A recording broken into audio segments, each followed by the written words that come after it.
God. Do you see that? I filmed myself being kidnapped by Bigfoot in Yellowstone. Overwhelmed by terror and desperation, I tried to rationalize a Sasquatch that moved with intention and watched me constantly. Then what happened next turned my entire nightmare into something far more horrifying than death. The camera was already rolling when it grabbed me. I want you to understand that detail, because it matters. I wasn't filming for content. I was filming because I'd heard a sound I didn't recognize. Something low and rhythmic moving through the fir trees about 40 yards off trail. And I pulled out my phone on instinct, the way you do when your brain registers wrong before it can name exactly what wrong means. I had maybe 6 seconds of shaky footage of tree trunks and underbrush before the world lurched sideways and my feet left the ground. Bigfoot's arm that wrapped around my midsection felt like a structural beam. Not a hand, not fingers. An arm, a single piece of force that closed around me from behind before I had time to turn, and then I was up and moving, and my feet were dragging through the brush because the thing carrying me was too tall for them to quite clear the ground. I screamed, I kicked, I threw my whole body left and then right. The arm did not move. It didn't tighten in response or loosen. It simply held, with the total indifference of something that has never once been challenged by anything my size. I kept the camera rolling. I don't know why exactly. Panic, maybe, or some reflexive journalist's instinct I didn't know I had, or maybe just the need to do something with my hands while the rest of me was utterly helpless. The footage from those first minutes is almost unwatchable. The frame shaking, trees jolting left and right, my feet skimming through the undergrowth. You can hear me screaming in the audio. You can hear Bigfoot's gait too. This heavy, rhythmic percussion that I felt through my entire body, like something more than footfalls. Like the earth itself was registering each step as a minor seismic event. I am 4 feet 11 inches tall. I have always been a small person, and the Sasquatch carrying me made me feel small in a way that had nothing to do with comparison. I felt small the way a sparrow feels small, the way something feels small when it is genuinely, fundamentally out of its depth in the weight class of the world it's found itself in. Bigfoot moved fast. The timestamp on my footage tells me it covered whatever ground it covered in just over 4 minutes. But that measurement feels obscene in retrospect because those 4 minutes were the longest I have ever lived. I stopped screaming at some point. My voice gave out, or my brain finally accepted that screaming wasn't working and redirected those resources toward something useful. I'm not sure which. I started looking. I started trying to memorize landmarks. That distinctive dead pine, the angle of light through the canopy, the way the creek. Sound faded as we went deeper. I don't know what I thought I was going to do with the information. I just needed to be doing something with my mind other than panicking. The light changed before we stopped. It went from the open gold of late afternoon to something greener, thicker, dimmer. The kind of light that exists only deep under old-growth canopy, where the trees are so large and so dense that the sunlight has been filtered and refiltered by the time it reaches you, drained of warmth and turned into something aqueous and strange. The bird sounds dropped away, then the insects, and then there was nothing but the forest and that relentless percussion and the sound of my own breathing. Then we stopped. I don't know what to call the place Bigfoot brought me to. Cave isn't right. There was no rock, no cliff face, no geological formation. It was a structure created by the forest itself, by the convergence of old-growth root systems so massive and so interlocked that they had formed walls, a ceiling of canopy so dense it was essentially solid, a floor carpeted in decades of compressed moss. The light inside was that same green-filtered aqueous dim, and the smell, wet earth and living wood, and something older, something I don't have a word for, was so thick that breathing felt different, like the air had texture. Bigfoot set me down at the far end of this space. Set me down, not dropped me. The distinction mattered immediately, mattered in a way I didn't have time to process. I got 3 seconds of relatively stable footage of the interior before I steadied my hand enough to hold the camera still. Shadows and root walls and that impossible light. It looked like something the forest had grown on purpose. I said that out loud, I think. You can barely hear it in the audio. I said it looked like it had grown straight out of the forest itself. I was on my feet before I'd finished the thought. That's the thing I most want people to understand about those first moments inside. It wasn't courage that put me upright. It was math. Stay down and be small, or stand up and see. I stood up. I scanned. There was a gap in the root wall to my left, maybe just wide enough to fit through sideways if I moved fast. I moved toward it fast. Bigfoot was there before I'd even covered half the distance. Not running, I never saw it move in that way. One moment the gap ahead was empty, just the forest breathing around me, the ground littered with roots and dead leaves. The next, it was full of something impossibly large, something that seemed to have grown out of the shadows themselves. No warning, no growl, no sound at all that could have prepared me. Just presence, absolute, immovable, a weight of being that pressed against the edges of my perception. Its body filled every inch of that opening, like it had been waiting there, like the cave and the forest had conspired to make space just for it. I stumbled backward, heart hammering in my chest, and pressed myself against the opposite root wall, feeling the bark dig into my back, the damp earth beneath my feet. And for the first time, I got a full, horrifying look at what had taken me entirely by surprise. 8 feet tall, maybe a hair over 8.5.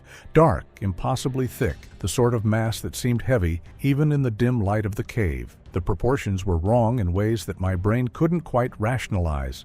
Too long in the arms, shoulders impossibly broad. A torso that seemed compact yet dense. The head set on the neck at an angle that defied everything I thought I knew about primates. Every part of it seemed slightly exaggerated, slightly off, yet natural in a way that made me feel like I was looking at a living puzzle. And then there was the face. I have to be careful in how I describe it, because every word feels inadequate. Every description distorts something essential. It wasn't monstrous. That is the first critical thing. Not a predator, not a mask of aggression. Whatever I'd been bracing for, snarling teeth, raised fists, a flash of violence or threat, was absent. Instead, what I saw was something far stranger, something profoundly intelligent.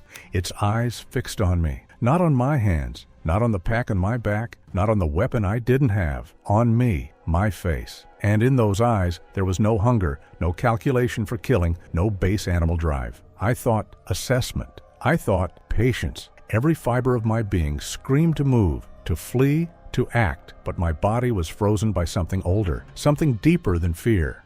It was as if time itself had thinned, stretched, and slowed.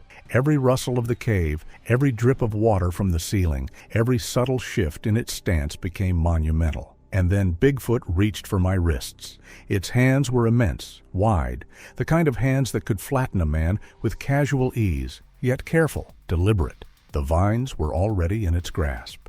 Whether it had gathered them along the way, trailing behind it through the brush, or whether they had been inside the cave all along, I can't tell you. I couldn't stop looking at its face, couldn't take my eyes from the dark intelligence there, the way it regarded me with a mixture of calm and inexorable focus. The vines themselves were thick, a deep, vibrant green, supple yet sturdy, the diameter of a man's thumb. They bent rather than snapped under pressure, flexible but unyielding, and they smelled faintly of wet soil and moss. The creature bound my wrists in front of me with a speed and precision that I am still, weeks later, unable to reconcile with any logical understanding of the world. Each coil of the vine seemed to know exactly where it had to go, each knot tightened just enough to hold, but without cutting. There was a rhythm to it, a patience, an awareness of the delicate balance between restraint and force. Its eyes never left mine, never wavered. I could feel the pressure of its fingers, the immense power behind them, yet tempered by an almost surgical caution. Every second stretched, every movement magnified, and I was acutely aware of the sound of my own breath, the slight scrape of the vines, the faint smell of damp fur and earth. And all the while, the thing in front of me was not angry, not violent, not even curious in a human sense. It was methodical, deliberate, assessing me, and in the way it moved, in the way it looked, it communicated a message far older and stranger than words: presence, dominance, and something like recognition. This wasn't an accident of grip.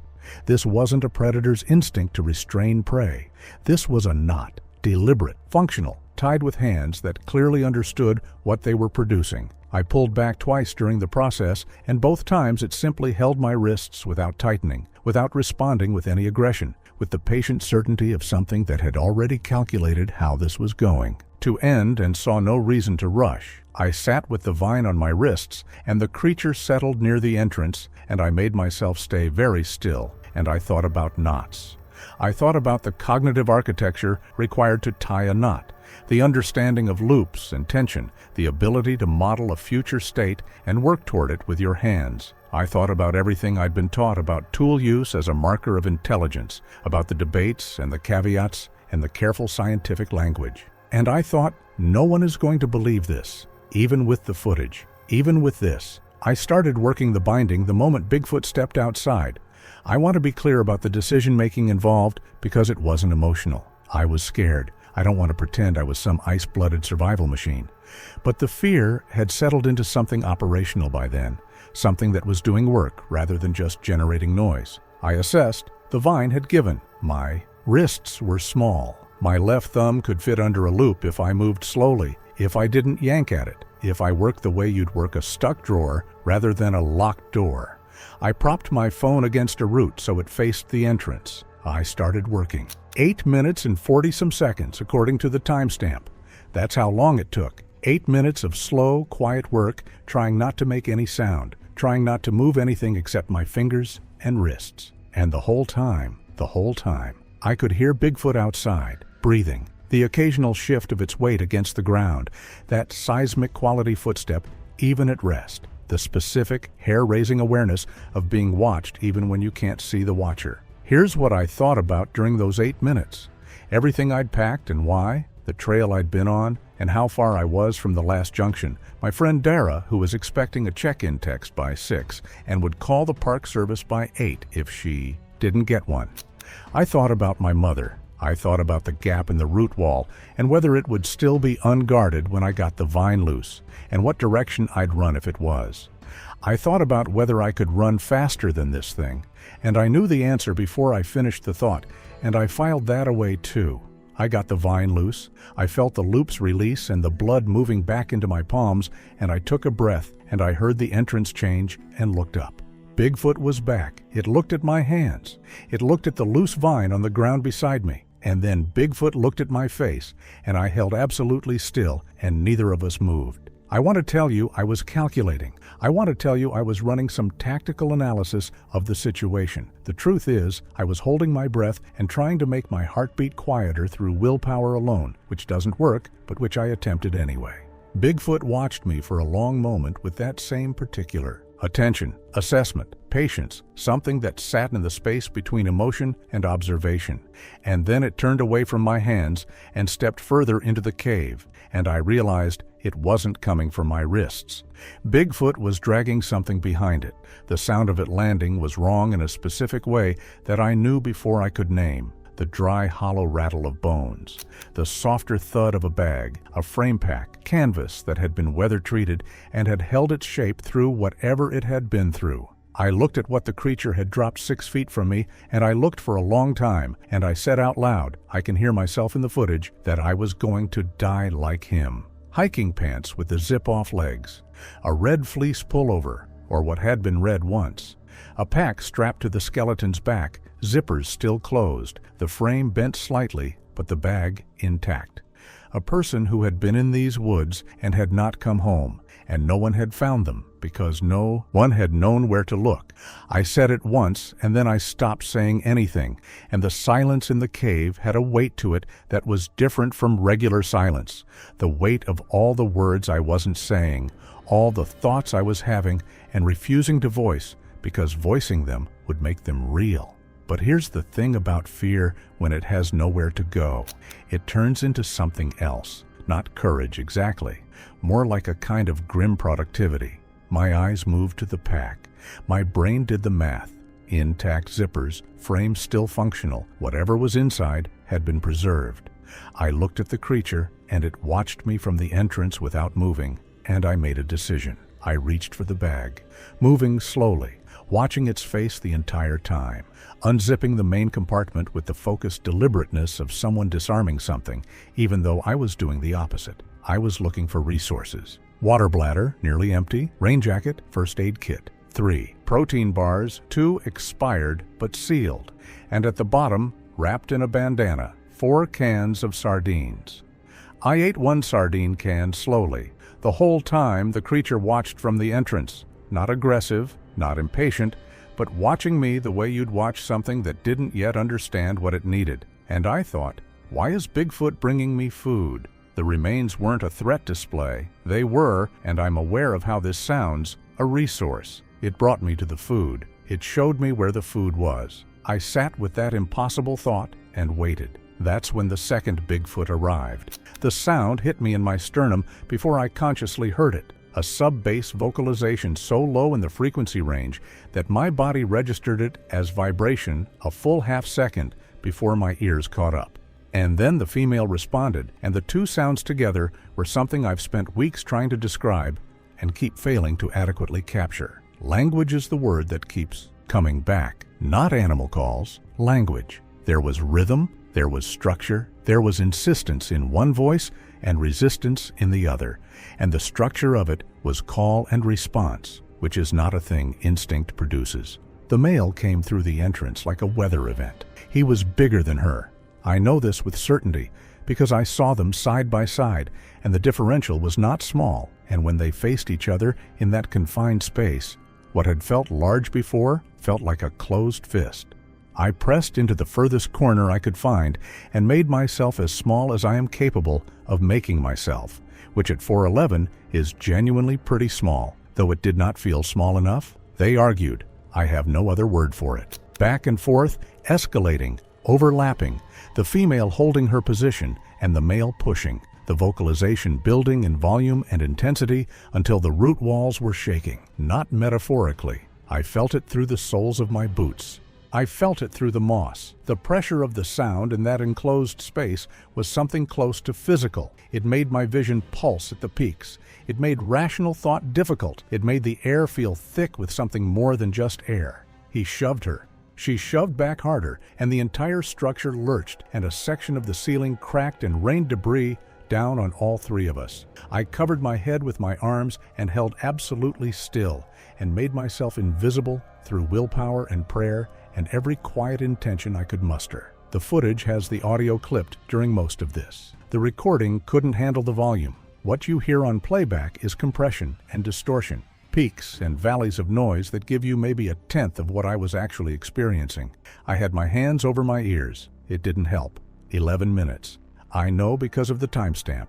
11 minutes of sustained escalation in a space that barely contained it, with me in the corner, holding a dead man's backpack and trying to breathe without making a sound. I was more afraid during those 11 minutes than at any other point, more afraid than the initial grab, more afraid than the first moment inside the cave, more afraid than looking at the remains. Because at least until then, the dynamic had been legible, strange, terrifying, completely outside any framework I had, but legible. This was chaos. This was anything could happen, and anything includes things I couldn't predict or survive.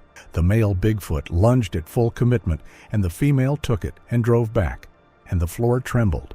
I have never in my life felt so aware of being made of soft materials. And then it broke. Not gradually. Suddenly, the way a fever breaks, the way a storm front passes. The male stepped back. His vocalizations dropped in pitch and volume. The female matched him. The de-escalation had a structure to it, a recognizable form. The same lowering of signals you see in any species capable of choosing, the same slow giving of space that means this is over, we have reached a resolution. I watched it happen and did not move and did not breathe, as far as I can tell from the audio. When they both turned their attention back to me, I was waiting for the threat to reconstitute, for the violence to find a new target, for the question of what to do with me to become the next thing they fought about. That's not what happened. The female Bigfoot moved toward me, slowly, with none of the physical force or volume of the last 11 minutes. She crouched down, still well above my eye level, but crouched, making herself smaller, orienting toward me in a way that was not aggressive, but was very, very direct. And she looked at me. She looked at me the way she'd been looking at me since the beginning. With that quality, I kept trying to find the right word for assessment or patience, something that sat in the space where attention and intention meet. I was still then, but not the frozen still of fear, the still of listening, the still of someone who has run out of adrenaline and run out of plans and has arrived, finally, at the only thing left, paying attention. And I started to think, really think, not survival math, not logistics. I started to think about the shape of everything that had happened in sequence, and the shape of it shifted. I thought about how I'd been transported, not thrown, not dragged, not injured, carried, in a grip that was total but not crushing, like something that understood the difference between restraint and damage. I thought about the vine bindings, functional, deliberate, not too tight.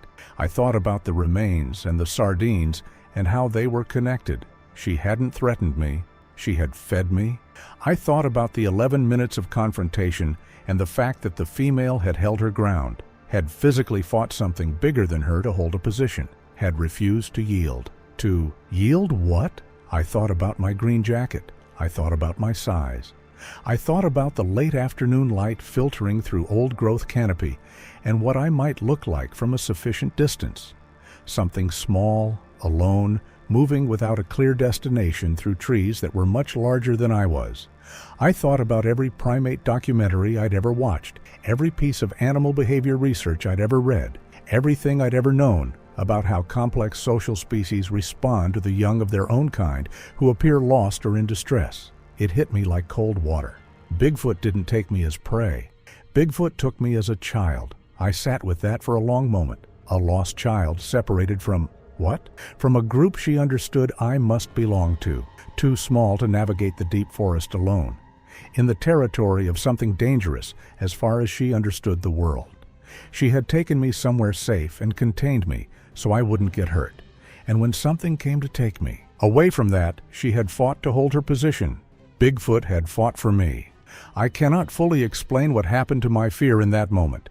It didn't disappear. I was not suddenly comfortable or unafraid. But it changed character.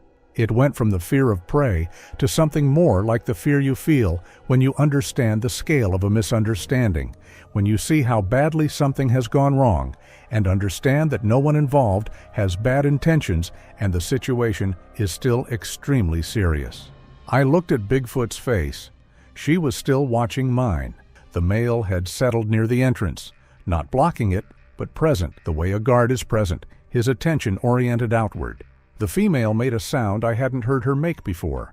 Low, soft, repetitive, rhythmic, nothing like the aggressive vocalizations of the argument. It took me a moment to understand that it was directed at me. It took me another moment after that. That delay I'm still embarrassed by, because it was obvious, to understand what it meant. She was not telling me to stay. She was telling me it was safe. She made a gesture then, one large hand moving toward the entrance, toward the gap, toward the male who was no longer blocking it. Clear, patient, unhurried, the motion repeated twice, 3 times, her eyes watching my face to confirm I was following. And I was following completely. She wasn't keeping me. She was done. Whatever had brought her here, some combination of mistaken identity and protective instinct, and then a territorial argument about what to do about it, had resolved, and the resolution was my release, and the sound she kept making, that low, soft rhythm, was not a command, but a reassurance. It's safe. You can go. This is over. I stood up slowly. She watched without moving. I took a step toward the entrance, and the male shifted to the side, and the gap was there, open, a window of late afternoon light through old-growth trees. I took another step. I want to tell you that I felt something in that moment, some kind of completion, some narrative emotion, gratitude or terror or awe. The truth is, I felt lightheaded and very cold, and I wanted to cry, but I was not going to cry in front of them. I kept moving. I kept the camera rolling. The last frames from inside the cave caught them in silhouette on either side of the entrance. 2 enormous Bigfoot, motionless, watching me go, the orange light of late afternoon coming through the opening between them. Like something out of a dream, I was already inside. I stepped through the gap. Neither of them moved. Neither made a sound. The forest received me with the particular silence that exists in old-growth canopy, a silence made of layered small sounds, wind, needles, the far-off percussion of a woodpecker, the creek somewhere below me. I walked, I held the camera, and I walked, and I did not look back. Not because I was trying to be brave or stoic or because I didn't want to see. Because I had a very clear understanding that looking back was not going to change anything, and that the only productive direction was forward. I stopped the recording 14 seconds after I cleared the entrance. I knew the footage was important. I'm not stupid. I knew immediately that what I had on my phone was going to matter in ways I couldn't yet fully imagine. But I also knew I couldn't watch it yet, couldn't look at any of it yet. Couldn't do anything except put one foot in front of the other until I reached the trailhead. I needed to not look back. I needed to move.